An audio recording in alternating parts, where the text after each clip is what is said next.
Welcome back to A Midnight's Tale. Tonight's story will stun your mind. The human species revels in discovery and scientific exploration, ignorant to what will be uncovered.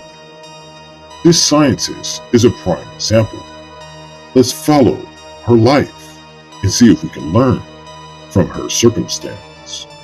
Enjoy and have a terrifyingly good night.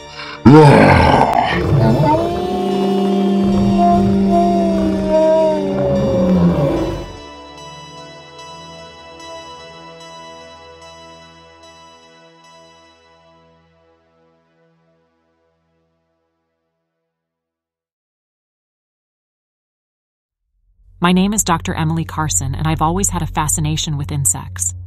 From the moment I caught my first firefly in a jar as a child, I knew that the world of tiny creatures held an irresistible allure for me. As I grew older, my passion for insects turned into a career, and I became an insectologist, specializing in the study of rare insects around Earth. Little did I know that my life would take a bizarre and horrifying turn. Throughout my life, I had encountered numerous obstacles, primarily in the form of coworkers who underestimated me or treated me unfairly. My colleagues belittled my work, my superiors dismissed my research proposals, and even my ex-husband had never fully appreciated my dedication to the world of insects. But I persevered, determined to prove myself as a capable scientist in a field dominated by men. One fateful day in my laboratory, I received a shipment of rare wasp specimens from a remote rainforest. The excitement coursing through me was palpable as I carefully examined the exotic insects. They were stunning, unlike anything I had ever seen before. One particular wasp stood out, an iridescent creature with long, delicate wings and a venomous-looking stinger, a queen of the nest. It was a species no one had ever documented before, and I knew I had to study it intricately. As I leaned in to get a closer look, my hand slipped. The wasp, disturbed by my presence, struck out with its stinger, piercing my skin. Pain coursed through my body, unlike anything I had ever experienced.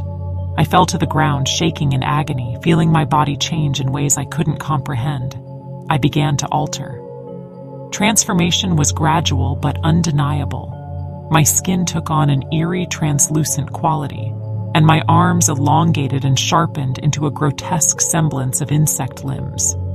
My eyes became multifaceted, and my hair transformed into long, slender antennae. I had become a monstrous hybrid, part woman, part wasp. With my newfound abilities, I felt an insatiable hunger deep within me.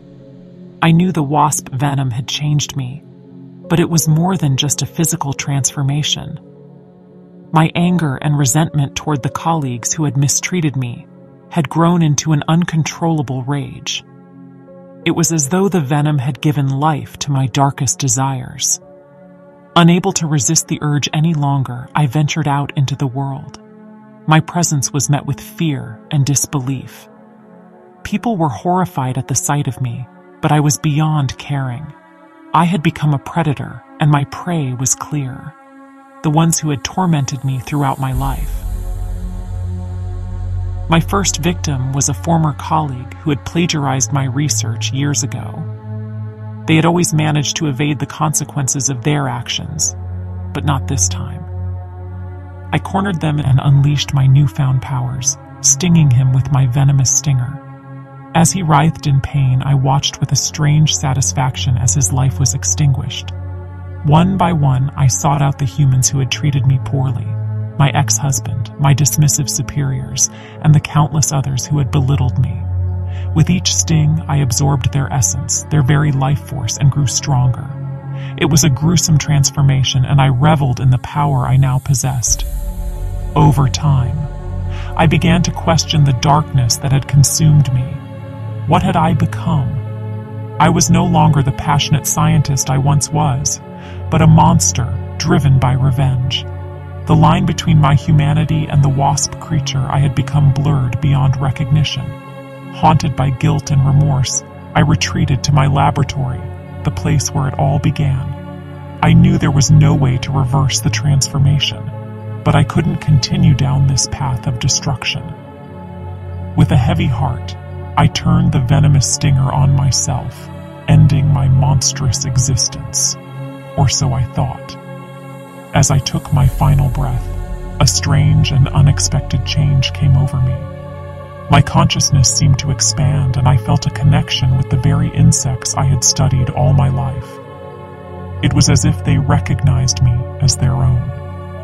And I, in turn, recognized them as my kin. Instead of succumbing to death, I found myself obsessed with a new purpose. I would use my unique abilities to create a hive of humanoid wasps, creatures like myself, but under my control. I would become their queen, guiding them in their mission to protect the fragile balance of the insect world.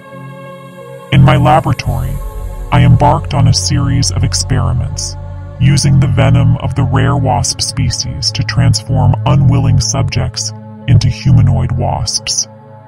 My hive grew in number, and I became their revered leader, a monarch of the insect world. Together, we worked to preserve and protect the intricate web of life that had always fascinated me. My nest will cover this Earth's landmass. They may not recognize me at first, but I will be the world's savior.